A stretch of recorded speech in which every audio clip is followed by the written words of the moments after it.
እግዚአብሔር ይጠብቃቸዋል። ጠባቂያቸው አይተኛም አያንቀላፋም። ክብር ለኢየሱስ ይሁን። ጌታን እጅግ አድርገን እናመሰግናለን። እንግዲህ ባለፈው ሳምንት እንደነገርኳችሁ ቤተክርስቲያን ስንመጣ እኛ የምንፈልገውን ነገር ልናደርግ ጂም አይደለም የመጣ ነው። ነግሬያቸዋለሁ። ሰዎች ስፖርት ቤት በዓላማ ነው መሄድ ያለባቸው። ሲሄዱ በስፖርት ቤት ስትሄዱ ሰው ልትሆኑ አትሄዱ። ሰው ሆናችሁ ትሄዱና ለሰውነታችሁ የሚያስፈልጋችሁን ፔን ያላቸውን ነገሮች ሰርታችሁ የሚያስፈልጋችሁን ነገር ይዛችሁ ትሄዳላችሁ። ጌን የምታረጉት ነገር አለ። ስለዚህ ስትሄዱ ሰው ለመሆን አይኬድም። በጤንነት በሰላማዊ መንገድ ጎንበስ ቀና ብላችሁ መስራት እንድትችሉ፣ በችግር ጊዜ መውጣት እንድትችሉ፣ ተራራ መውጣት እንድትችሉ፣ መውረድ እንድትችሉ፣ ጎንበስ ቀና እንድትሉ፣ ጥሩ የምትለብሱት እንዲያምርባችሁ፣ ጤንነታችሁ የተጠበቀ እንዲሆን፣ ትንፋሻችሁ ጥሩ እንዲሆን ጎንበስ ቀና ብላችሁ እንድትንቀሳቀሱ ነው ስፖርት ቤት የሚሄደው። ስፖርት ቤት መሄድ ማለት የቅንጦት ሊግዠሪ ምናምን አይደለም። ይሄንን ብያቸዋለሁ። ስለዚህ እዛ ስንሄድ የጂም ወይ ደግሞ የሚያሰሩ ሰዎች የሚሰጡንን ነገር በትጋት ሰርተን ነው ውጤት የምናመጣው። ቤተክርስቲያንም ስንመጣ ሁሌ እየመጣን በጌታ ልጅ አንሆንም። በጌታ ያልሆናችሁ ሰዎች በጌታ ሁኑ። ኢየሱስ ክርስቶስን የሌላችሁ ሰዎች ኢየሱስ ክርስቶስን የህይወታችሁ ጌታ አዳኝ አድርጉት። ኢየሱስ ክርስቶስ በጣም አስፈላጊ። ያለ ኢየሱስ ክርስቶስ ህይወት ሞት ስለሆነ ሞት ኢየሱስ ክርስቶስ የዘላለም ህይወት የምታገኙበት መድኃኒታችሁ፣ ምንም አትሰሩበት፣ ምንም አትጨምሩበት። ለመዳናችሁ እግዚአብሔር የሰራላችሁ ትልቁ ስራ ደህንነትን ምንም ደምረን ቀንሰን አውጥተን አውርደን ከፍለን የምናገኘው ነገር አይደለም። ኦልሬዲ የተሰጠን ነገር ነው። ደህንነት የሚባለውን ነገር የዘላለም ህይወት የሚባለውን ነገር አምነን ነው የምንወስደው። የኛ ነው የምናረገው። እግዚአብሔር ነው የሰራልን። ከዛ እሱን ከያዘን በኋላ በእግዚአብሔር ቤት ስንኖር ይሄ ደግሞ መርህ አለ የምንኖርበት። እንደ ዳነ ሰው መሬት ላይ መኖር አለብን ስንኖር። አሁን አብዛኞቻችን የደህንነት ጉዳይ አይደለም ዋጋ እያስከፈለን ያለው፣ ምክንያቱም በደህንነት በዋጋ ስላልሆነ ክርስቶስ ኢየሱስ በመስቀል ሰርቶ የሰጠን ነው። ስለዚህ በህይወታችን ግን ስንኖር ህይወታችንን አንካሳ ያደረገ፣ ህይወታችንን ደስታ አልባ ያደረገ። እንግዲህ አቤልም ቃየልንም አባታቸውን የወለዳቸው እንግዲህ የነበሩ ናቸው። አባታቸው አዳምና ሔዋን ናቸው ነበሩ። ምንም አንዳቸው ከአንዳቸው ምንም ይለዩ ነገር የላቸው። ግን አንዳቸው ጋር የገባው ክፋት እንዴት አድርጎ የተጠላለፈ ህይወቱ እንዴት እንዳበላሸበት አይተናል። ለዚህ ነው ጌታን አንድ ላይ አግኝተን አንድ ጣራ ስር እያመለክ ነው፣ በአንድ ጌታ ጥላ ስር ሆነን በደህንነት የዘላለም ህይወት አግኝተን አብረን እየኖርን የተለያየ ነገር ልባችን ሊጠልፈው ይችላል። ስለዚህ ልባችን እንዲጠበቅ መጽሐፍ ቅዱስ የህይወት መውጫ በዚያ ነውና አጥብቀ ልብህን ጠብቅ። ልባችንን እንድንጠብቅ፣ ራሳችንን እንድንጠብቅ፣ ህይወታችንን እንድንጠብቅ፣ እንዳንበላሽ የሚረዳንን የእግዚአብሔር እውነት ነው እያየን ያለ ነው። ባለፈው ሳምንት አይተናል የተወሰነ ነገር። ዛሬም ምርመራ ነው። ባለፈው ሳምንት ተመረመርንና በምርመራው ሂደት ውስጥ ማንንም አይመረምርም ብያቸዋለሁ። ሁላችንም በዚህ የእግዚአብሔር ቃል እውነት ነው፣ እኔን ጨምሮ ማለት ሁላችንም በዚህ የእግዚአብሔር ቃል ፊት እንቆምና እንፈተሻለን። መስታወት ጋር መቼም ሰው ቆሞ የሌላ ሰው ፎቶግራፍ አይፈለግም አይደል? እኔ ራሴን ነው የምፈልገው። እኔ ይሄንን ቃል አሁን ላስተምር እዚህ ጋር ስቆም ራሴን በደንብ አይቼበት ፈታትሼበት፣ መጨረሻም ላይ ደግሞ መጸለየውን ጸሎት የጸለይኩትን ጸሎት ይዤ ነው የመጣሁት አብረን እንድንጸልይበት ስለሚጠቅመን። የምናነሳው ሐሳብ ባለፈው የነበራችሁ ሰዎች ስለምንድን ነው ያወራነው? ቅናት አይደለ? ቅናት ሰው እንዴት አጥንት እንደሚያነቅዝ ባለፈው ጊዜ አይተናል። ዛሬ የምናነሳውን ሐሳብ ደግሞ ከመጽሐፍ ቅዱስ እንወስዳለን። ያዕቆብ መልእክት ምዕራፍ 4 ላይ እንሄድና 5 እስከ 8 ከ5 እስከ 8 አነባለሁ። ከዛ አብድዩ ላይ ደግሞ እንሄድና ምዕራፍ 1 ቁጥር 3ን እናነባዋለን። በተለይ 3 ቁጥር መጨረሻ አካባቢ ያለውን ሐሳብ መጽሐፍ ቅዱስ በእኛ ዘንድ ያሳደረው መንፈስ በቅንነት ይመኛል ያለው በከንቱ እንደተናገረ ይመስላችኋልን? በከንቱ ይመስላችኋል? ነገር ግን ጸጋን አብልጦ ይሰጣል። ስለዚህ እግዚአብሔር ትዕቢተኞችን ምን ያደርጋል? ይቃወማል፣ ለትሑታን ግን ጸጋን ይሰጣል ይላል። እንግዲህ ለእግዚአብሔር ተገዙ፣ ዲያብሎስን ምን አድርጉት? ተቃውሙ፣ ከናንተ ይሸሻል። ወደ እግዚአብሔር ቅረቡ፣ ወደ እናንተ ይቀርባል። እናንተ ኃጢአተኞች እጃችሁን አንጹ፣ ሁለት ሐሳብ ያላችሁ እናንተ ልባችሁን አጥሩ ይላል መጽሐፍ። ይሄ እግዚአብሔር ቃል እየነገረን ያለው ጸጋ የምናገኝበት ከእግዚአብሔር ኃይል የምናገኝበት አቅም የምናገኝበት መንገድ ዲያብሎስን ማሸነፍ የምንችልበት ጥበብ ዲያብሎስን አሸናፊ ሆነን የምንኖርበት የክርስትና ህይወት አሸናፊነት ህይወት ነው።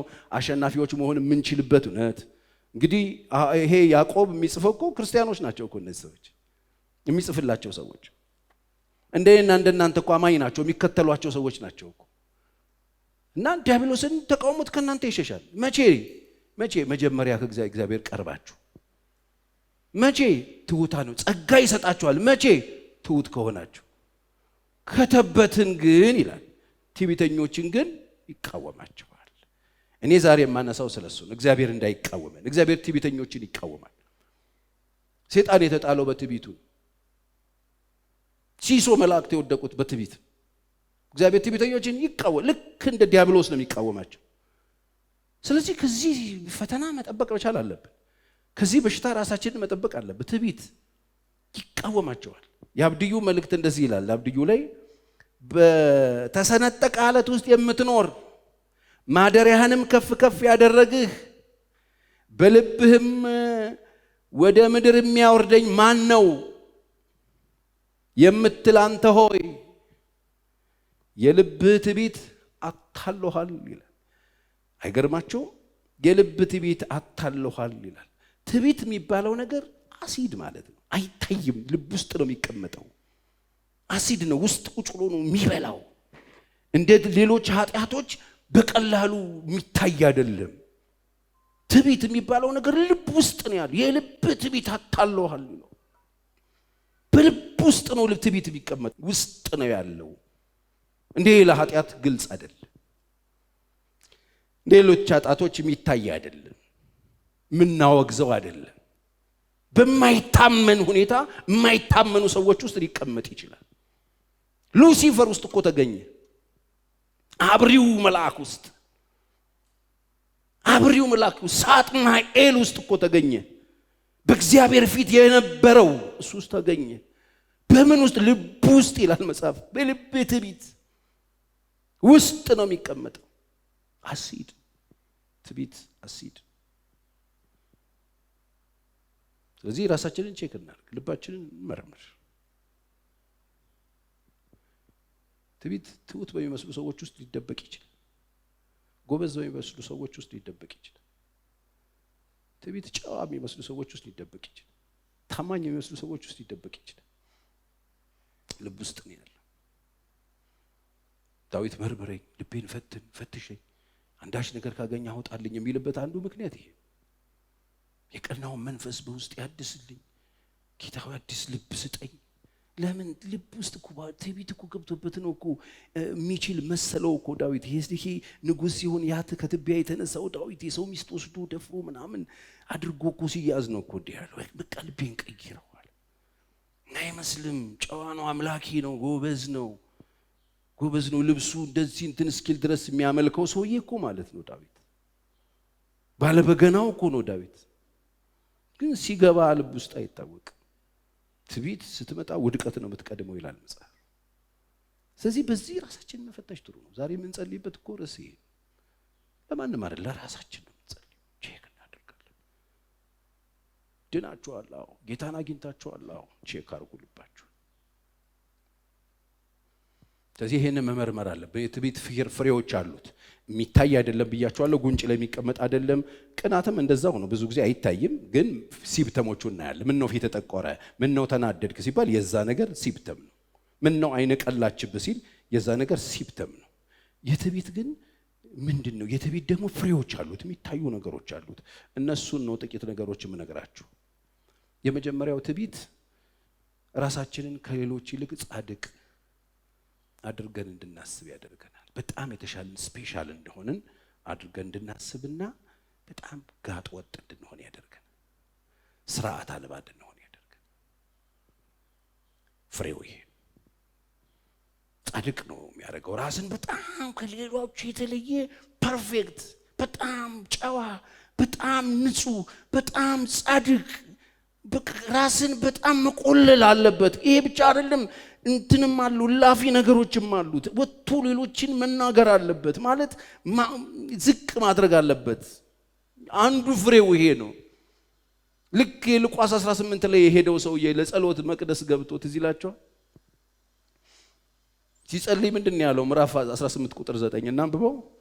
ምዕራፍ 18 ላይ ጻድቃን እንደሆኑ በራሳቸው ለሚተማመኑና ይኸውላችሁ እግዚአብሔር ቤት በጣም ስንቆይ፣ በጣም ጥሩ ስራ ስንሰራ፣ በጣም ደጎች ስንሆን፣ በጣም ስናገለግል፣ ስንከርም፣ ስብከት ስንችል፣ መዝሙር ስንችል፣ አወጣጥ አገባብ ስንችል፣ የፈለግነውን መንፈሳዊ ቋንቋዎች ገጣጥመን እንደኔ ማውራት ስንችል በምንም ታምር ጽድቃችን ሌላ ነገር ሊሆን አይችልም ያለ ኢየሱስ አይችልም። መጽሐፍ ሁሉ ኃጢአትን ሰርቷል፣ የእግዚአብሔር ክብር ጎሎታል። አንዱ የትዕቢት ፍሬ ይሄ ነው። ይህ ራሱን ጻድቅ ነው የሚያደርገው ይለናል። ሌሎችን ሁሉ በጣም ለሚንቁ ይህን ምሳሌ ነገራቸው። ኢየሱስ እንዲህ ሲል ምን አለ? ሁለት ሰዎች ሊጸልዩ ወደ መቅደስ መጡ። አንዱ ፈሪሳዊ፣ ሁለተኛው ቀራጭ። ፈሪሳዊው ቆሞ በልቡ በምኑ አያቸው? በልቡ ነው፣ አልተናገረም በአፉ። በልቡ ይህን ሲጸልይ እግዚአብሔር ሆይ እንደሌላ ሰው ሁሉ ቀማኞችና አመፀኞች አመንዝሮችም ወይም እንደዚህ ቀራጭ ስላልሆንኩ አመሰግናለሁ ይላል። በምኑ? በልቡ። ሰውየው እኮ ጨዋ ነው፣ ጻድቅ ነው የሚመስለው። መጥቷል ሊጸልይ ቆሟል። ያይና በልቡ አይናገርም። እንደዚህ ሰው አቤት እነዚህ አሁን ሰዎች ናቸው አሁን የሚድረኩ ታራ የሚለው ማለት ነው ብሎ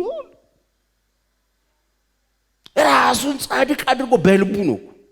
እግዚአብሔር እንኳን እንደዚህ ሰው ያለው አልተናገረም ጮክ ብሎ። ቢናገር ምናልባት ያ ሰውዬ ብድግ ብሎ ምን ለማለት ፈልገ ነው ይለዋል። ትዕቢተኛ ሰዎች እኮ አይናገሩም ታውቃላችሁ። እነዚህ ትዕቢተኛ ሰዎች በልባቸው ነው አውርደው ዘጭ ያደርጉሃል።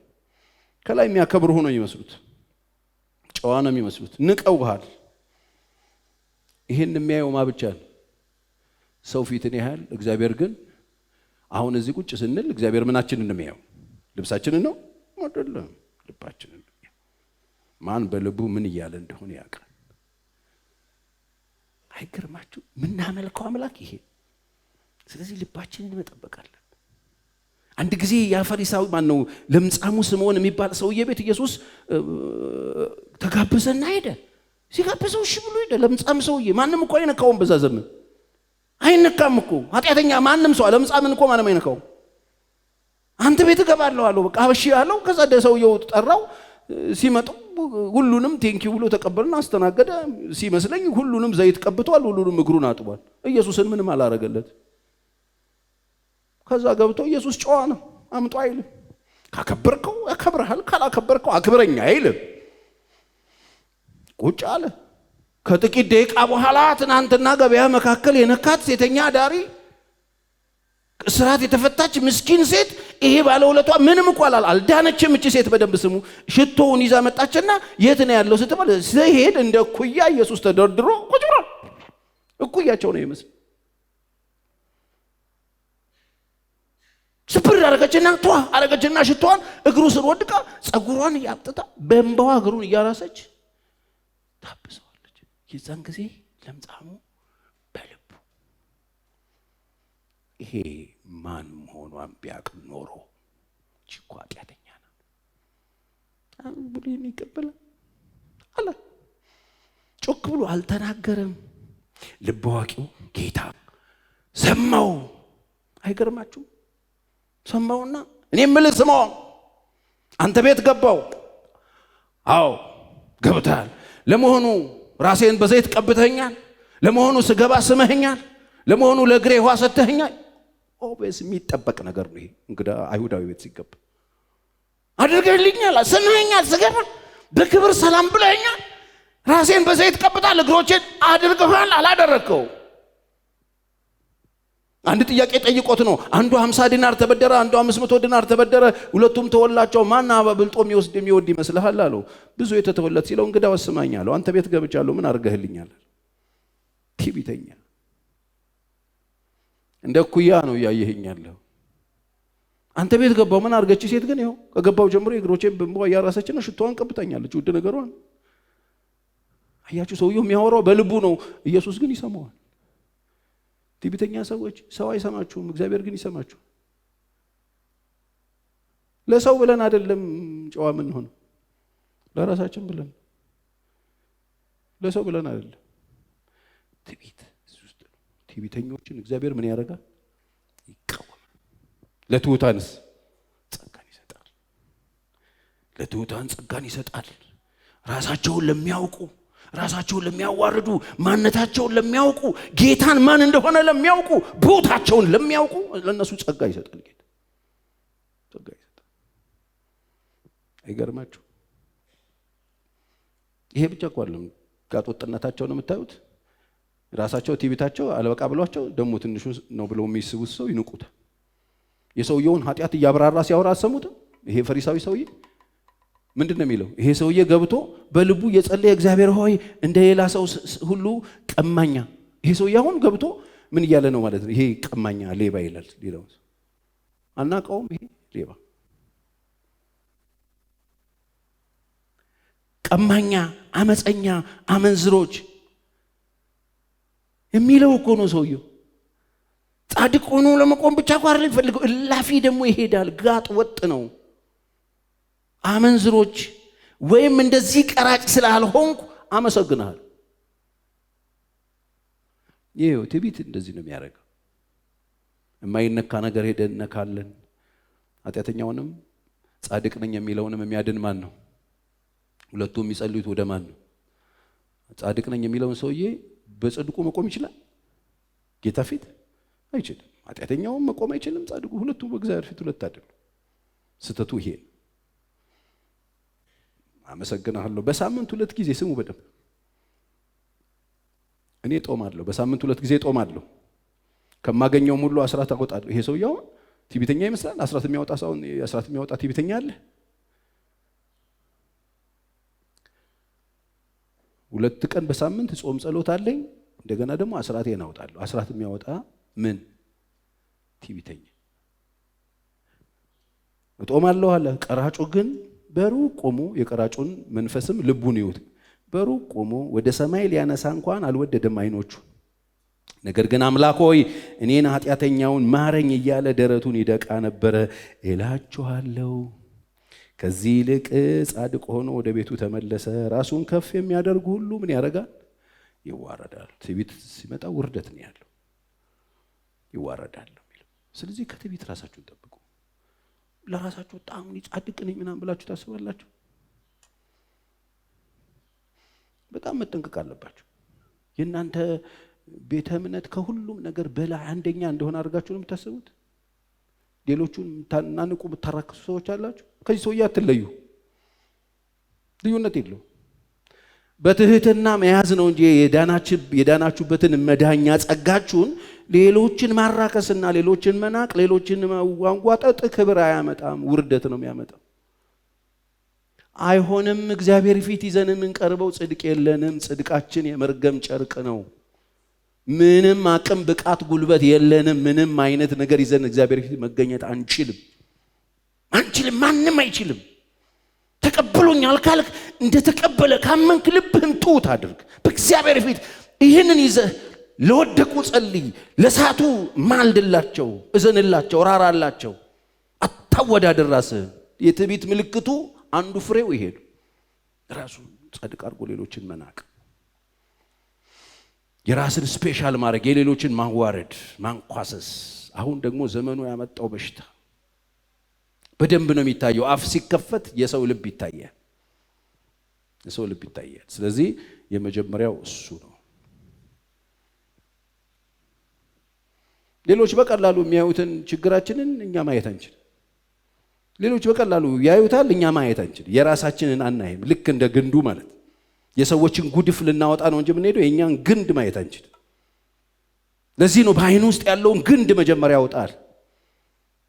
በቀላሉ የሚታይ ትልቅ ዛፍ እኛ ማየት አንችልም። ትዕቢት ውስጥ ሰው ሲገባ የራሱን ማየት አይችልም። የትዕቢት ምልክቱ ማለት ፍሬው። ስለዚህ ተመርመሩ። በጣም ጻድቅ ነኝ ብላችሁ ሌሎችን አራክሳችሁ የምታስቡ ሰዎች ፍሬው ነው።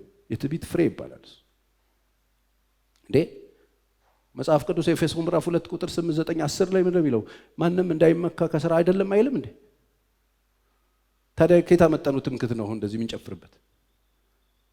ማንም እንዳይመካ ከሥራ አይደለም። ማንም እንዳይመካ ከተባለ እንዳይመካ ማንም ነው። ማንም ነው ያጸደቀን እሱ ነው ካለን ማንም እንዳይመካ ከሥራ አይደለም። ከሥራ የተገኘ ነገር የለም። እንዳይመካ ተባለኛ። የትምክህታችን ከየት የመጣ ነው? ትምክህቱ ብቻውን እኮ ችግር አልነበረውም። ከትዕቢት ጋር ሲሆን ግን ሌሎችን ቁልቁል ማየት፣ ሌሎችን ማራከስ ግን ተገቢ አይደለም። በቀላሉ የሚታየውን ችግር ማየት አይችልም ትዕቢተኛ ሰው። የራሱን ማየት አይችልም፣ የሌሎችን ሰዎች ማየት ይችላል። ስለዚህ እኔ ሰሞኑን ጸሎቴ ምን እንደሆነ ታውቃላችሁ? ራሴን አሳየኝ። በቃ አለቀ። በቀላሉ የሚታይ ነገር ሊየውኔም አንዳንድ ጊዜ አታየው። ሌላ ሰው መጥቶ እስኪያነሳልህ ድረስ አታየውም። ግዙፍ ቀንበር እዚህ በሽታ እዚህ ለቁጭ አድርግ። የጠቢብ ዓይን በራሱ ላይ ነው። ጠቢብ ሰው የሚያየው ማንን ነው? ራሱን ነው። የትዕቢት ፍሬው ይሄ ነው። በቀላሉ ሰው ሁሉ የሚያየውን ማየት የማይችል እንከኑን፣ በሽታውን፣ ችግሩን ያለበትን በሽታ ያለበትን ስህተትና እንከን ሊያየው አይችልም። ሌላው ሰው ሁሉ የሚያይለትን ነገር እሱ ማየት አይችልም። እግዚአብሔር ሆይ በሉና ጸልዩ። እግዚአብሔር ሆይ አሳየኝ፣ አመልክተኝ፣ ምከረኝ በሉት። እኔ ይሄ ነው ጸሎቴ። በቃ አሳየኝ፣ ልየው ስህተቴን። አንተ የማትከብርበት ነገር በእኔ ህይወት እንዳይኖር። ክብር ለእግዚአብሔር ይሁን። ማስተዋል እግዚአብሔር ይስጠን። ሌላው ትዕቢተኛ ሰው ምክር አይቀበልም። የማንንም ሰው ምክር አይሰማም። ምክር ማትሰሙ ሰዎች አላችሁ? ማምን ምንድን ስለሆነ የምትሉ ሰዎች። ጠቢብ ግን ከሁሉም ነው ምክር የሚቀበለው። ትሁት ግን ከሁሉም ነው የሚቀበለው። የማንንም ሰው ምክር አይሰማም። ትዕቢት ፍሬው ምክር አይሰማም። ምክር ከልጆቻችሁ ትሰማላችሁ። ምክር ከጓደኞቻችሁ፣ ከወንድም ከእህቶቻችሁ ትሰማላችሁ። ምክር ነው ያልኩት።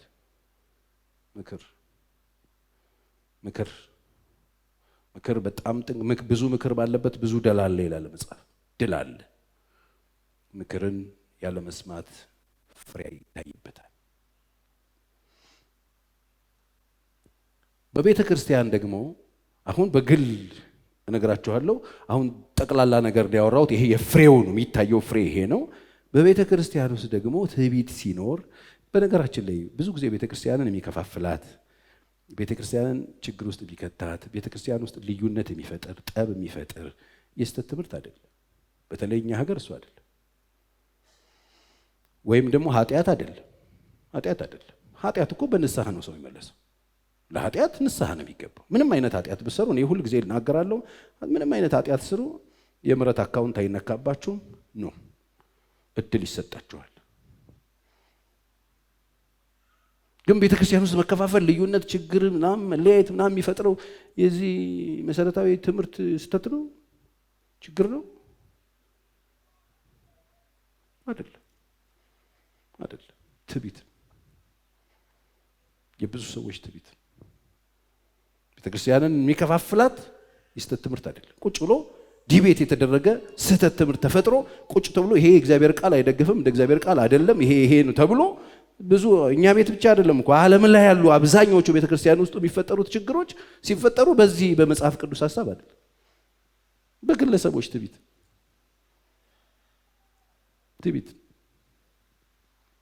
በሰዎች ትዕቢት ምንድን ነው? እሱ ኃጢአት ከሰሩ በኋላ ለመመለስም ፈቃደኛ መሆን ማቃት፣ ስህተት ሰርቶ በስህተቱ ላይ እዛው መቀጠል መፈለግ፣ ለመታረፍ ፈቃደኛ አለመሆን፣ ለመስተካከል ፈቃደኛ አለመሆን። ትዕቢት ማለት ይሄ ነው። ቤተክርስቲያን ውስጥ ያሉት ችግሮች እነዚህ ናቸው። ኃጢአት የሰሩ ሰዎች ተመለሱ፣ ታረሙ፣ ተስተካከሉ ተብለው ቁጭ ሲደረጉ ብዙ ሰዎች ጓ ይላሉ። በኃጢአቱ ለመመለስ ፈቃደኛ የማይሆኑ ትዕቢተኛ ሰዎች፣ ከስተታቸው ለመመለስ ፈቃደኛ የማይሆኑ ትዕቢተኛ ሰዎች ቤተክርስቲያን በዘመናት መካከል ቤተክርስቲያን ውስጥ ችግር እሱ እንጂ መሰረታዊ የሆነ የትምህርት ችግር ተፈጥሮ የዶክትሪናል ኢሹ ተነስቶ ሰው ተለያይቶ አያውቅም። ኃጢአት አይደለም። ኃጢአት ምን ችግር አለው? የኢየሱስ ደም አለ። ግን ትዕቢት አደገኛ ነገር።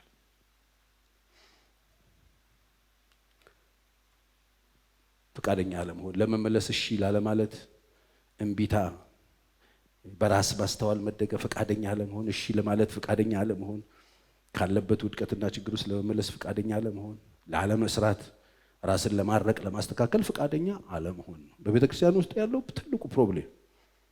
ከተበጠበጠን የሚበጠብጠን ይሄ ነው። ትዕቢት ሁማይነሱ ሚሉ እንደ ዘኍልቍ 16 ላይ እንደነበሩ ሰዎች ብድግ ብለው ሙሴና አሮን ላይ እንደተነሱት አብዮተኞች ትዕቢት። ቆይ እስቲ እንነጋገር እዛ ዘር በዛ ምናምን የሚሉ እና አቤሮ እና ዳታን ተነስተው አንተ ደግሞ ሙሴ ማን ነህ አሉት። እግዚአብሔር መርጦላቸው የሰጣቸው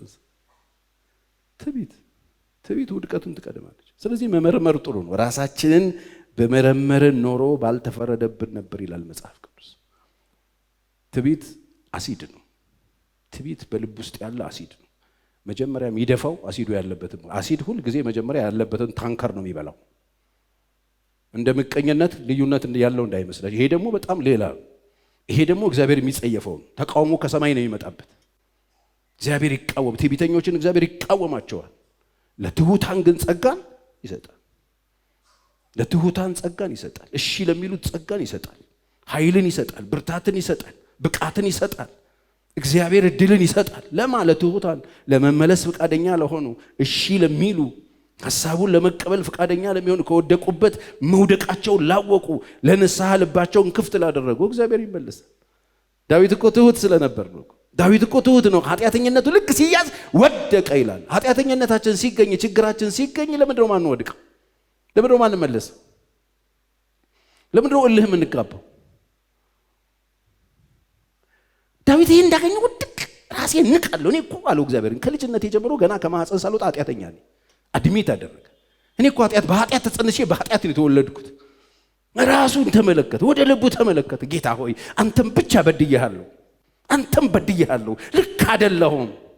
ከትቢያ ስታነሳኝ ከአቧራ አንስተህ ስታቆመኝ አንተም ብቻ በደልኩ። ጌታ ሆይ እባክህን አንተ እኮ የተሰበረን መንፈስ አትንቅም፣ የተዋረደ ልብን አትንቅም አውቃለሁ። የሚያስገድል ኃጢአት ነው የሰራው ዳዊት፣ ግን ይዞት መጣ። ስብር ትሁት እንደ ልቤ አለው እግዚአብሔር። አንተ እኮ አትንቅም፣ የቀናውን መንፈስ በውስጥ ያድስ፣ በሽታ መንፈስ ደግፈኝ፣ ንጹህ ልብ ፍጠርልኝ፣ አዲስ ልብ ስጠኝ። እንደዚህ አይነት ትልቅ ወንጀል የሰራ ሰው ተመልሶ ቆመሽ፣ ተመልሶ እግዚአብሔር ሰራበት። ትዕቢት ያዋርድ። ኃጢአት አይደለም ሰውን የሚያዋርደው ትዕቢት። መውደቅ አይደለም ሰውን የሚያዋርደው፣ ከወደቁበት ለመነሳት ፈቃደኛ አለመሆን ትዕቢት፣ በትዕቢት መሞላት ነው። በዘመናችን ቤተክርስቲያን በሉ፣ በእኛ ቤተክርስቲያን በሉ፣ ዓለም ላይ የተፈጠሩ ቤተክርስቲያናት በሉ፣ አብዛኞቹ ታሪክ ሄዱና አዩ፣ አብዛኞቹ ቤተክርስቲያኖች ላይ ከልዩነቶችን እርስ በርስ ግጭቶችን የሚፈጥረው የትምህርት ጉዳይ አይደለም። ቅናት፣ ትዕቢት፣ ለመታዘዝ ፈቃደኛ መሆን አለመሆን፣ እምቢ ማለት እግዚአብሔርም ይጠላዋል፣ ይሄን ይንቀዋል። ይሄ እንደ ቤተ ክርስቲያን። እንደ ግለሰብስ፣ እንደ ግል ጠቅላላው ነገር ነግራችሁ በግላችንስ አሁን በትዳር ዙሪያ ለምሳሌ ይሄ ሁሉ ዓመት እኔ ሰርቪስ አደርግ በትዳር ዙሪያ አንዱ ትልቅ ችግር የግለሰቦች ትዕቢት። ትዳር ለመታከም ይችላል፣ ሰዎቹ በህይወት እስካሉ ድረስ መስተካከል ይችላል። መታመም የታመመ ነገር መዳን ይችላል።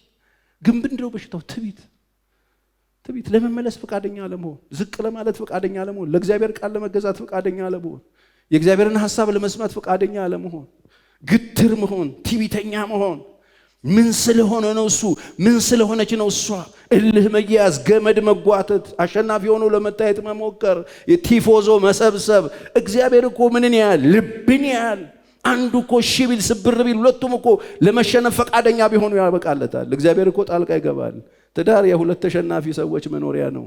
ሁለት ተሸናፊ አንድ አሸናፊ ነው የሚኖርበት፣ እሱም የሰራዊት ጌታ እግዚአብሔር ብቻ። በቤታችን ስናየው አንዱ የቤታችን ጣጣና ችግር ትዕቢት ነው። ታው አወኩሽ ናኩሽ ነው። ምን ስለሆነች ነው እሷ? ራቁቷን ያቃታላ፣ ራቁቱን ታውቀዋለች። እንጂ እዚህ ትልቁን የእግዚአብሔር ተቋም እንደ ብርጭቆ ኮሽ ለማድረግ አይደፈርም ነበር። ግን ትዕቢት ለመመለስ ፈቃደኛ ለመሆን፣ ለመሰበር ፈቃደኛ ለመሆን፣ ለመሸነፍ ፈቃደኛ ለመሆን። ለሽምግልና ቁጭ ስታደርጉ ጋሻ እየያዘ ይመጣል። ጋሻ ትይዛለች፣ እሷም አሸናፊ ለመሆን ጥቅስ ታወጣለች። አሸናፊ ለመሆን ጥቅስ ያወጣል። እግዚአብሔር ይቃወማቸዋል። እንደ ትዳር ትልቁ በሽታ ትዕቢተኛ ሰዎች፣ ኧረ እሱ አይሰማ የሚባሉ ሰዎች፣ ፓስተርም ቄስም የማይሰማ፣ ኡስጣዝም የማይሰማ፣ አባቶች የማይሰማ፣ ትልልቅ ሰዎች የማይሰማ፣ የእግዚአብሔርን ቃል የማይሰማ ደፋር ትዕቢተኛ፣ መንግስት የማይፈራ፣ ፖሊስ የማይፈራ፣ ህግ የማይፈራ አላያችሁ? በቃ እንደዚህ አይነት ሰዎች ናቸው ትልቁ ለቤት ጦስ ሲሆን ትዕቢት። እንደዚህ ሰዎች እግዚአብሔር ይቃወማቸዋል። ትዕቢተኞችን እግዚአብሔር ይቃወማል። ለትሑታን ግን ጸጋ ይሰጣል። አቃተኝ እንኳን የምትሉት ነገር ቢኖር ትሑት ብትሆኑ እግዚአብሔር የምትኖሩበትን ጸጋ ይሰጣል። የምትሻገሩበትን ጸጋ ይሰጣል። የምታልፉበትን ችግር የምትፈቱበትን ጸጋ እግዚአብሔር ይሰጣል። እንደ ትዳር እንደ ግለሰብ አሁንም ታውቃላችሁ እግዚአብሔር ከትቢያ አንስቶን ሲባርከን ስንበለጽግ፣ ገንዘብ ስናገኝ፣ ሀብት ስናገኝ፣ በነገር ላይ ነገር ስንጨምር፣ በእውቀት ላይ እውቀት ስንጨምር ካልተጠነቀቃችሁ ትዕቢት እንደሚመጣ ታውቃላችሁ። አብሮ ተያይዞ መታበይ ይመጣል፣ ትዕቢት ይመጣል። እዚህ ሀብትም ሲመጣ ገንዘብም ሲመጣ አብሮት ይዞት የሚመጣው ትዕቢት፣ እብሪት፣ ክፋት ስላለ ተጠንቀቁ። ገንዘብ ያለ ግንዛቤ ከመጣ እንደዚህ ነው የሚያደርገው ትዕቢት። ገንዘብ ያገኙት፣ እውቀት ያገኙት፣ የተሻለ ኑሮ የሚኖሩት ከሌላ ሰው ስለሚሻሉ የሚመስላቸው ሰዎች አሉ። በደንብ ስሙኝ። ከሌላው ሰው በጽድቅ ከሌላው ሰው መንፈሳዊ ህይወታችሁ በጣም ጥሩ ስለሆነ በጣም ቀና ስለሆናችሁ ለእግዚአብሔር ስለተመቻችሁት አይደለም የበለጸጋችሁት። አያበለጸግም እግዚአብሔር። እንደዚህ ከመሰላችሁ ትተብታላችሁ። ይሄው እግዚአብሔር ብለስ ዳረገኝ ከእነንትና ስለምሻለሁ። በፍጹም አይደለም። ተጠንቀቁ። አንዱን እንዲህ የሚያደርግ አንድ ብቻ እግዚአብሔር ነው። ልክ መዳናችን በጸጋ እንደሆነ ሁሉ ነው ከኛ ጋር የሚያያዝ ነገር አድርጋችሁ ካሰባችሁትና እንደዚህ አይነት ነገር ውስጥ ከገባችሁ የኑሮ መከናወናችሁ ለትዕቢት ሊያጋለጣችሁ ይችላል። የኑሮ መከናወን የኑሮ ስኬታማ የሚባለው መሬት ላይ ባለው ነገር ላይ ምናምን ስትወጡ እሱ ትዕቢት ውስጥ ሊከታችሁ ይችላል። ማንንም ማትሰሙ ሊያረጋችሁ ይችላል። ለመመለስ ፈቃደኛ ላትሆኑ። አሁን ትልልቅ ሰዎችን ማን ይገስጻቸዋል? ንገሩኝ እስቲ። ሀብታም ሰዎች ይገሰጻሉ? በጣም አዋቂ የሚባሉ ምሁራን ሰዎች ይገሰጻሉ? ይሰማሉ? ባለስልጣን ይገሰጻል? ለምን እዛ ደረጃ የደረሱት? በቅተው ጨርሰው መንፈሳዊ ነገር ግራጁዌት አድርገው የሚመስላቸው ሰዎች አሉ። ትዕቢት ነው ይሄ፣ ትዕቢት ነው ይሄ። ሲመጣ በጣም ተጠንቀቁ። እንደዚህ አይነት ሰዎች ተው ደግሞ ሲባሉ ሰው ይጠምዳሉ። አሁን በጣም ትልቁ ችግር ይሄ ነው። አሁን እዚህ ጋር ቆሜ ሳወራ በየቢሮ የሚሰሙኝ ሰዎች አሉ። በነገራችን ለእናንተ ብቻ አይደላችሁ። በየቦታው የሚሰሙ ሰዎች አሉ። ምን አባቱ ነው የሰው የሚለው ምናምን ብለው አውርደው ክስክስ አይሰሙም። ትዕቢት ነው ይመስላቸው። ይሄ አሁን የኔ ንግግር ከትዕቢት ውስጥ የሚወጣ ከቀናነት እንደሆነ እነሱን ለማዳን እግዚአብሔር እየተጠቀመብኝ እንደሆነ አያስቡት። ራሳቸውን ማየት ሲገባቸው እግዚአብሔር ባመጣላቸው ድምፅ ቆም ብለው ህይወታቸው መፈተሽ ሲገባቸው ስኬታቸው አሁንም በእነሱ ብርታት እነሱ ብቁ ሆኖ የተገኘ የሚመስላቸው ሰዎች አሉ። ወገኖቼ ምንም አይነት የኑሮ ስታተስ ላይ ብትመጡ ከሌላው ሰው በጣም ስለምትሻሉ አይደለም እዛ ጋር ያላችሁ። በቃ ቁርጣችሁ ነው ወቁ። የምትሻሉ ከመሰላችሁ ትዕቢት ነው እሱ። ደሃም ባለጠጋም ማድረግ የሚችል አምላክ እንዳለ እንዳትረሱ። በጣም መንፈሳዊ ስለሆናችሁ ከሌላው ሰው ስለምትሻሉ በጣም ደህና ስለሆናችሁ ኑሯችሁ እንደተሻሻለ ኑሯችሁ እንደተቀየረ ከእግዚአብሔር ጋር በጣም ስለተመቻችሁት እግዚአብሔር ብለስድ እንዳረገ ከእግዚአብሔር ጋር በጣም ስለተመቻችሁት እግዚአብሔር ስልጣን እንደሰጣችሁ በጣም ስለተመቻችሁ ህይወታችሁ በጣም ስላደገ በጣም ስለጎመራ ሰማይ ስለደረሰ ቅርንጫፉ እግዚአብሔር እሱን አይቶ የሸለማችሁ ከመሰላችሁ ትዕቢት ውስጥ ወድቃላችሁ። ያጠፋፋችኋል ከእግዚአብሔር ጋር። ምክር ነው እሱ። መመርመር አለብን። ትዕቢተኞችን እግዚአብሔር ይቃወማል፣ ለትሑታንስ ጸጋን ይሰጣል። ዳዊት እዚህ ያደረስከኝ እኔ ማን ነኝ? ቤቴስ ምንድን ነው? እኔ ይሄን አልነበርኩም ነው ያለው ዳዊት። ያኛውን አመጣው ጎትቶ። የረሳችሁ ሰዎች አስታውሱ። ፐርፌክት ስለሆናችሁ እግዚአብሔር ትልቅ ሰው አያረግም። በቃ እግዚአብሔር ሲባርክ ይባርካል። የኔ አይን እዚህ ጋር የተቀመጠው ከሌላው ሰውነቴ ክፍል የተሻለ ስለሆነ አይደለም፣ አይን ስለሆነ። አይኔ በእግሬ ላይ ጉራውን ቢቸረችር ወይም አፍንጫዬ በጆሮ ጉራ ቢቸረችር ይሆናል እንዴ? አይሆንም፣ አይሆንም፣ አይሆንም። እግዚአብሔር ያደረገውን ሁሉ ሲያደርግላችሁ ሀምብል ሁኑ፣ ጨዋ ሁኑ፣ ዝቅ በሉ፣ ለሱ ክብር ስጡት። ስለዚህ ኑሮ መከናወኔ ከኔ የሆነ አይደለም በሉ፣ ከርሱ ነው በሉ። ዘዳግም 28 መሰለኝ የሚናገረው የቤትህ እንቅብህ በዋቃ ጎጆ ልጆች አይደለም ነው እንደዚህ ምናምን ከፈራ በኋላ የእንቅብና በዋቃ ከሞላሙ የላምህ ርቢ የበግህ ርቢ ምናምን ርቢ በመጣ ጊዜ በምድረ በዳ ከጭንጫ ውሃ አለት አጠጥቶ ምናምን እንዳትረሳው። ይሄንን የእጆቼ ብርታት ኃይሌ ይሄን አደረገ እንዳትል ተጠንቀቅ ይላል መጽሐፍ። እንዳትል ምናምን እንዳትል አምሰንበዲ እንዳትል እንዳትረሳ ያነሳህን ከጭንጫ አለት ውሃ አውጥቶ ያጠጣህን እንዳትረሳ፣ በምድረ በዳ የመገበህን እንዳትረሳ። እሱ ብቻውን መራው፣ ከእርሱ ጋር ሌላ አምላክ አልነበረም። እንደዚህ አድርጎ ግን እስራኤል ምንድን ያደረገው? ያዕቆብ እስራኤል ተረከሱን በእግዚአብሔር ላይ ያነሳ ይል ተበት። ወገኖቼ የኑሮ መከናወንም ስኬትም ከኛ ጋር የተያያዘ አይደለም፣ ከእግዚአብሔር ደግነትና ቸርነት ጋር የተያያዘ። ምክንያቱም በጣም ብዙ ሰው ተምሯል፣ ሁሉም አላለፈም። ብዙ ሰው ተምሯል፣ ሁሉም አልተመረቀም። ብዙ ሰው ነግዷል፣ ሁሉም አላተረፈም። ብዙ ሰው ቤት ሰርቷል፣ ሁሉም የገባበት አይደለም። ብዙ ሰው ብዙ ነገር አድርጓል፣ ያደረገው ሁሉ አልሆነለትም። የሆነለት ሆነለት። ሁሉም ብዙ ሰው ዘርቷል፣ ሁሉም አላጨደም።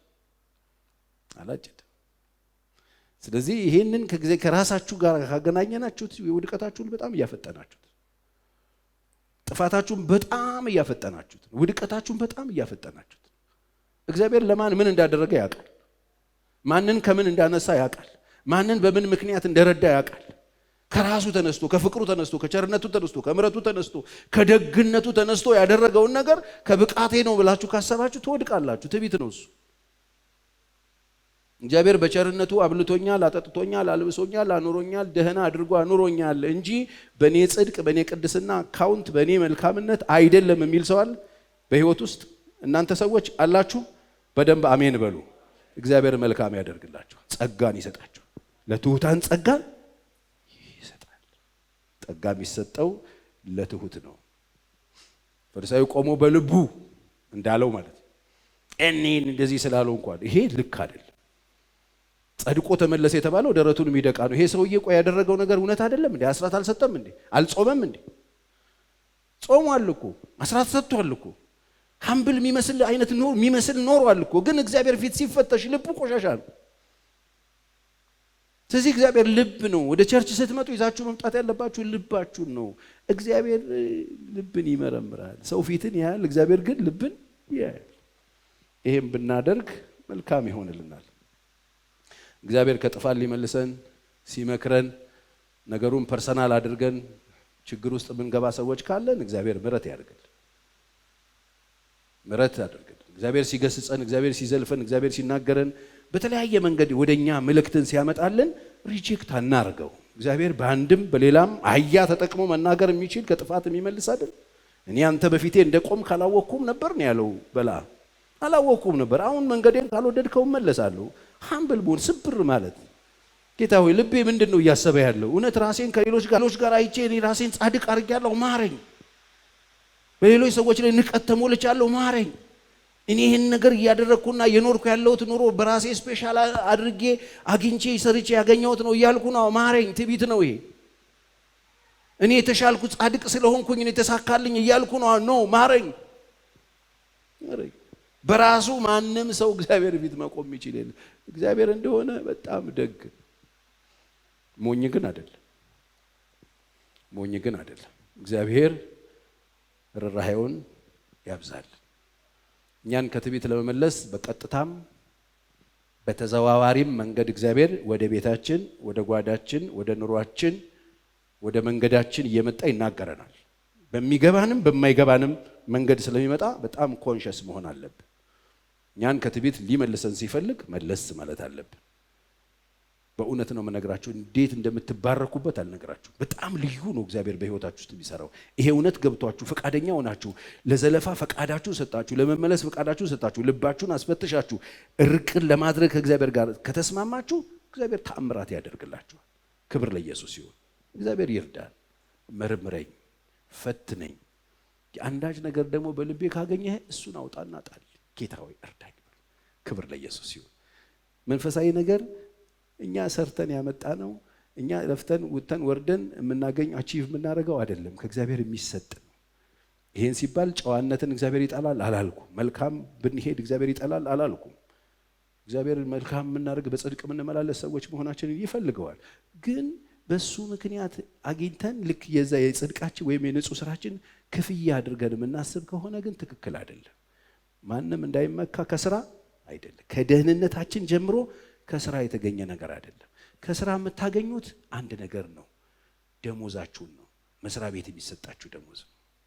እሱ ሰርታችሁ የምታገኙት ነው። ስትቀሩ ይቆርጡባችኋል። ከዛ ውጭ ያሉትን ግን እግዚአብሔር በህይወታችን ውስጥ የሚያመጣቸው ስኬቶች፣ ታምራቶች፣ ልዩነቶችን ግን በእግዚአብሔር ቸሮታ ነው የምናገኘው። ክብር ለኢየሱስ ይሁን። ስለዚህ ጥቂት ደቂቃ አብረን እንጸልይ። ጌታ ሆይ ከወዳጆቼም ሆነ ከጠላቶቼ የሚገኘውን ርምት እንድቀበል እርዳኝ። እግዚአብሔር ሆይ ከወዳጆቼም ሆነ ከጠላቶቼ የማገኘውን ርምት እንድቀበል እርዳኝ። ጌታ ሆይ ስህተቴን ለማመንና ከሌሎች እርማትን መቀበል ይከብደኛል። ስህተቴንም ሆነ ድካሜን ለማየት ሌሎች እርዳታን እንደሚያስፈልገኝ አምናለሁና ተናገረኝ። በሌሎች እግዚአብሔር ሆይ ስህተቴን አስተምረኝ። እግዚአብሔር ሆይ ሰዎች ሲመለከቱኝ ለመታረም፣ ሰዎች ሲመክሩኝ ለመታረም ፈቃደኛ ነኝ። እባክህ እግዚአብሔር ሆይ ምከረኝ። ምክርን እምቢ የሚል አመፀኛ እንዳልሆን ጠብቀኝ። ጌታ ሆይ ምንም እንኳን እኔን ለመምከር ሰዎች በሚያሳዝነኝ ቅር በሚያሰኘኝ መንገድ እንኳን መጥተው ቢነግሩኝ እባክህ ጌታ ሆይ እነሱ የሚሉኝን ለመቀበል እጸልያለሁ። አቅምን ስጠኝ። እግዚአብሔር ሆይ ማንም የሚቃወሙኝ እንኳን ሰዎች የሚመክሩኝን ምክር መስማት እንድችል እርዳኝ። ጌታ ሆይ ጌታ ሆይ አግዘኝ፣ መርምረኝ። ጌታ ሆይ ጌታ ሆይ ባለፈው ጊዜ ሲነግሩኝ የምንቃቸውን እንኳን ሰዎች እግዚአብሔር ሆይ ማልፈልጋቸው እንኳን ሰዎች እግዚአብሔር ሆይ የሚመክሩኝን ምክር እንድሰማ አግዘኝ።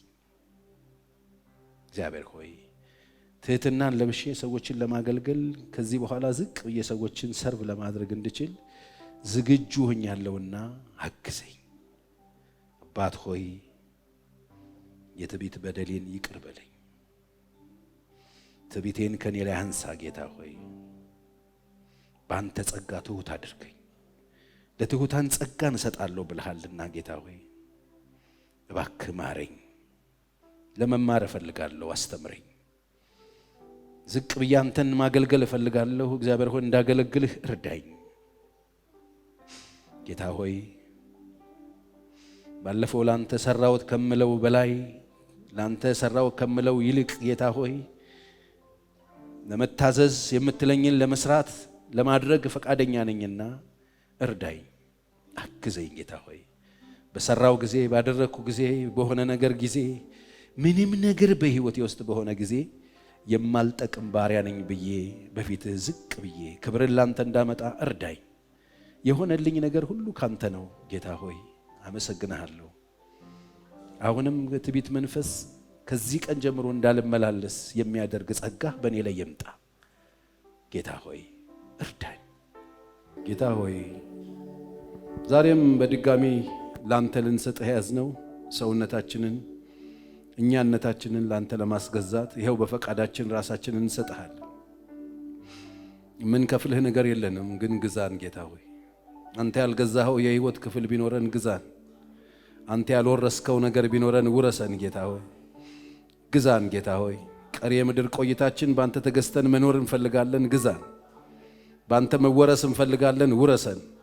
አንተ ያልገዛኸው ቤት፣ አንተ ያልገዛኸው ኑሮ፣ አንተ ያልገዛኸው ትዳር፣ አንተ ያልገዛኸው አገልግሎት፣ አንተ ያልገዛኸው ቆይታ አይኑረን። ሁለንተናችንን አንተ ግዛ። ጌታ ሆይ የሚተርፍ ነገር አይኑረን፣ የሚቀር ነገር አይኑረን፣ እኛ ጋር የሚቆይ ነገር አይኑረን። ሁለንተናችን ባንተ የተወረሰ ይሁን። ጌታ ሆይ ዛሬ በፈቃዳችን ሕዝቡም አሜን ይላል። በፈቃዳችን ራሳችንን እንሰጥሃለን። ግዛን። ትዕቢታችንን አርቀሃል። ስንፍናችንን አርቀሃል። በጸጋህ እንደገና ደግፈህናል። ለትሑታን ጸጋ እንሰጣለሁ ያልክ ጌታ ዛሬ ስለተጨመረው ጸጋ አመሰግንሃለሁ። ስለሚሻገሩበት ጸጋ አመሰግንሃለሁ። ስለሚቆሙበት ጸጋ አመሰግንሃለሁ። ስለሚመለሱበት ጸጋ አመሰግንሃለሁ። ስለሚተርፉበት ጸጋ አመሰግንሃለሁ። ስለሚያገለግሉበት ጸጋ አመሰግንሃለሁ። እግዚአብሔር ሆይ ደግሞም ምሕረትን ስለሚያደርጉበት ጸጋ አመሰግንሃለሁ። ስለሚፈወሱበት ጸጋ አመሰግንሃለሁ። ድካማቸውን ስለሚያግዘው ጸጋ አመሰግንሃለሁ። ነጋቸውን በድል እንዲቆሙ የሚያደርገው ጸጋ ስለመጣ አመሰግንሃለሁ። ክብርና ምስጋና ላንተ ይሁን። እንወድሃለን፣ እንገዛልሃለን። እንግዳ ነኝ ስኖር በዚች ዓለም ሀብቴም በሰማይ ነው፣ በዚህ ምንም የለ። መላእክት ይጠሩኛል ከሰማይ ደጅ ገብተው ከእንግዲህ ይህ ዓለም ፍጹም ቤት አይደል። ታማኝ ወዳጅ እንዳንተ እንደሌለ ጌታ ሆይ ታውቃለህ። እኔን የሚያጽናና መላእክት ይጠሩኛል የሰማይ ደጅ ገብተው ከእንግዲህ ይህ ዓለም ፍጹም ቤት አይደለም። እግዚአብሔር ይባርካችሁ። እግዚአብሔር ይጠብቃችሁ። ክፉን ከናንተ ያርቅላችሁ። ሰላማችሁ ይብዛላችሁ። እግዚአብሔር በጉድለታችሁ ሙላት ይሁናችሁ። ጅምሮቻችሁ ፍጻሜ ያገኙላችሁ። በአብሮነቱ ይባርካችሁ። በሄዳችሁበት ቀድሟችሁ ይሂድላችሁ።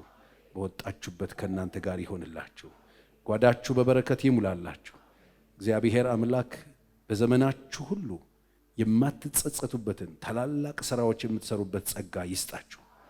ከክፉ አምላክ አሁንም እግሮቻችሁን ይጠብቅላችሁ። ዘመናችሁ በቤቱ ይለቅላችሁ። እርሱም በማገልገል ተባረኩ። ፍቃዱን በማድረግ ተባረኩ። በሄዳችሁበት ሁሉ እሱ ከእናንተ ጋር መሆኑ ይታወቅላችሁ። ይቺ በውዷ ላይ ተደግፋ ከምድረ በዳ የምትወጣ ማናት ተብሎ እንደተጻፈ ከዛሬ ጀምሮ መደገፊያችሁ እሱ ይሁንላችሁ። መታመኛችሁ እሱ ይሁንላችሁ። ክብራችሁ እሱ ይሁንላችሁ። ደስታችሁ እሱ ይሁንላችሁ። ሳቃችሁ እሱ ይሁንላችሁ። ድጋፋችሁ እሱ ይሁንላችሁ። መታያችሁ እሱ ይሁንላችሁ። እግዚአብሔር አምላኬ ከሰማይ የለቀቀላችሁ በአየር ላይ የተያዘባችሁ በረከት ያገኛችሁ። በሰው እጅ ያለ ለእናንተ የተጻፈ የተያዘባችሁ ሁሉ ይለቀቅላችሁ። ይሄ ሳምንት የበረከታችሁ ሳምንት ይሁንላችሁ። የተያዘ የሚለቀቅበት ሳምንት ይሁንላችሁ። እግዚአብሔር የጻፈላችሁ ከእናንተ ጋር የሚገናኝበት ሳምንት ይሁንላችሁ። ዳንኤል ለመጀመሪያው ቀን በጸለይክ ጊዜ መልስህ መጥቶ ነበር። ለ21 ቀን ግን የፋርስ አለቃ በአየር ላይ ተገዳደረኝ እንዳለው ገብርኤል እግዚአብሔር ሆይ ዛሬ ለልጆችህ ተጽፎ የወጣ ነገር ግን በአለቃ መናፍስቶች የተያዘ ማንኛውም የልጆች በረከት ይለቀቅ፣ በኢየሱስ ስም ይለቀቅ። ሰማያቸው ክፍት ይሁን። እጅህ በሕዝብ ላይ ትሁን። ስለነበረን ውድ ጊዜ እናመሰግናለን። አንድ ቀን በክብር በመንግሥተ ሰማይ እንገናኝ። ደህና ዋሉ።